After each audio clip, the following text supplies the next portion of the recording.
Hey y'all, another little piano lesson. This is something I encounter with students quite a bit, and so I want to do a lesson on it. So many people say to me, Dave, you play the piano so well, you're so talented, you're so gifted. Well, I don't think it's the gift as much as it is the hard work. I hate to break it to people, but Thomas Edison, they said that about him. They said, "Oh, you're such a genius." Well, he said, "My work is 1% inspiration and 99% perspiration." And that's how it is with my piano playing. I am good at hymn playing, but only because I've worked at it really, really hard. And I'm starting to get better at classical also, but again, only because I'm working at it very, very hard.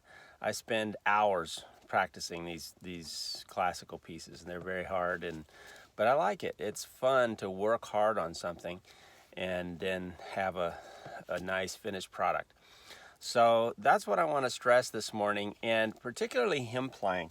I teach Amazing Grace to a lot of beginning students, okay? And the way I teach it is with a building block approach. I start with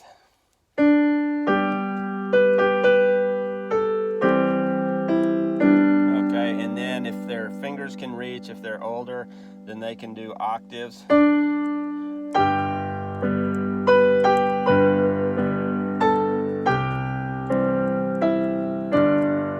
and then the finished version is and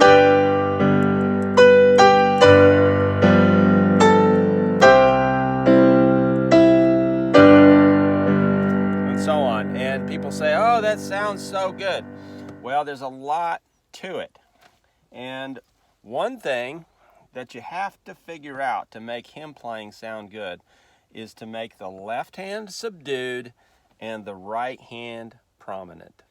Okay, that's one basic thing, and that in itself takes a lot of practice. Okay, I had a student yesterday, and I just told him, look, just do this a lot. Just hit the bass and the chord as softly as you possibly can. You know, you should not even be making the notes sound because you're trying to make it so soft, okay? Just like this. And just do that over and over again to try and force your left hand to be subdued. And then change chords, okay? Now you don't have to do it as subdued as this, but almost. Okay, and then the next chord, hear how subdued that is, and that's full volume on my piano. I'm just hitting it very lightly, and that's what you want to train your hands to do. You also want to train perfect timing. 1, 2, 1, 2, or as the case may be, 1, 2, 3, 1, 2, 3, 1, 2, 3, 1, 2, 3, 1, 2, 3. Perfect timing, perfect notes, all hit the notes at the same time, and then very subdued. Now your right hand is going to be different. It's not subdued. It's more prominent. So you could practice it with octaves.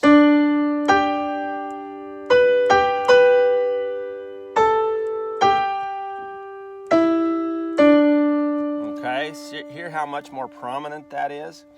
And then later, you're going to develop yet another skill to be able to play the right hand outer fingers prominently, but the middle chord fingers more subdued, like this. You see that? I'm hitting my outer fingers pretty hard, but the inner chord fingers a little more subdued.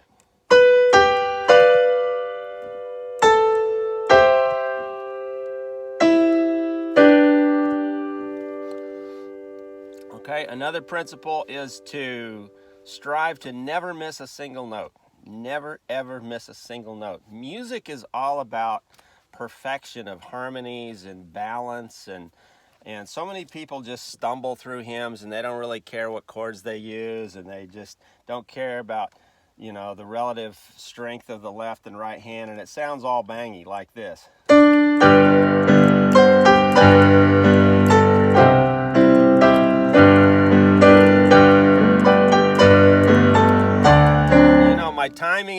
off, my balance is off, I'm missing notes, and people often don't care. They just think that that's piano playing, and to me that's not at all. That's not beautiful music. It's not artistry.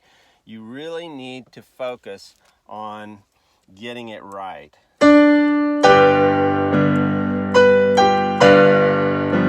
Now, did you hear that? I missed a note. See, so that's not right to me.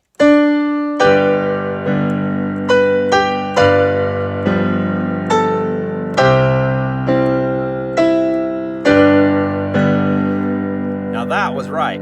I got it perfect. I got the balance right. I didn't miss a single note. My timing was right on. But that's not easy to achieve. It just takes lots and lots of work and repetition. Repetition. Do it over and over and over again until you get it.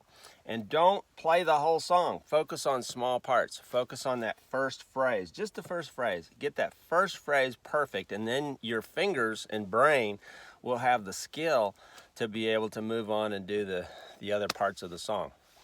Okay? Have a great day.